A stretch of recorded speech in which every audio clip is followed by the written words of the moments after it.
Pernahkah Anda mengalami mati lampu mendadak atau bahkan melihat percikan api dari stop kontak? Hati-hati, itu bisa jadi tanda-tanda korsleting listrik. Korsleting listrik bukanlah hal yang sepele. Fenomena ini dapat menyebabkan berbagai ancaman, mulai dari kebakaran, kerusakan peralatan elektronik, hingga tersengat listrik yang berakibat fatal. Korsleting listrik atau hubungan arus pendek terjadi akibat adanya aliran listrik yang menyimpang dari garis kabel yang telah terpasang. Korsleting listrik terjadi ketika arus listrik mengalir pada jalur yang tidak seharusnya. Biasanya karena kabel yang rusak, isolasi yang terkelupas, atau beban yang berlebihan. Atau secara teknis, penyebab korsleting ini terjadi karena arus listrik terputus. Ada tabrakan antara arus listrik positif dengan arus listrik negatif yang menyebabkan korsleting listrik. Saat korsleting terjadi, panas yang sangat tinggi akan dihasilkan, memicu percikan api dan bahkan ledakan.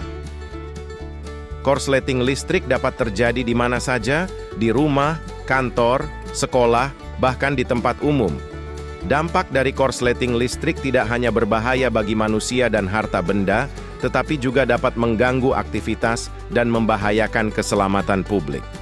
Penting bagi kita untuk selalu waspada dan memahami bahaya korsleting listrik, terutama bagi yang belum memiliki pemahaman yang cukup tentang keselamatan listrik.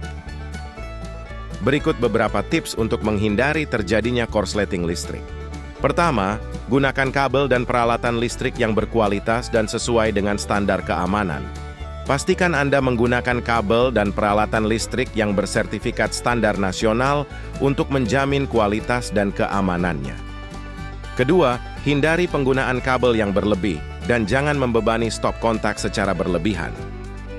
Ketiga, periksa secara berkala kondisi kabel dan peralatan listrik Anda.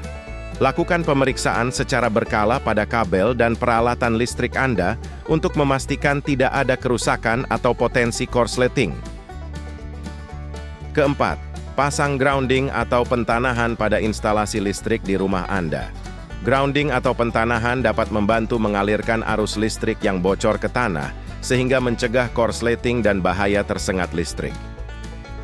Dan yang kelima, gunakan stop kontak dengan pengaman arus atau MCB. Gunakan stop kontak dengan pengaman arus untuk memutus aliran listrik secara otomatis saat terjadi korsleting. Mari kita bersama-sama cegah bahaya korsleting listrik dengan menerapkan tips-tips yang telah dibagikan. Ingatlah, keselamatan adalah yang utama. Bagi informasi ini kepada orang-orang di sekitar Anda dan jadilah agen perubahan untuk keselamatan kelistrikan. Jangan lupa untuk like dan subscribe channel YouTube ini untuk informasi menarik lainnya. Sampai bertemu di video selanjutnya.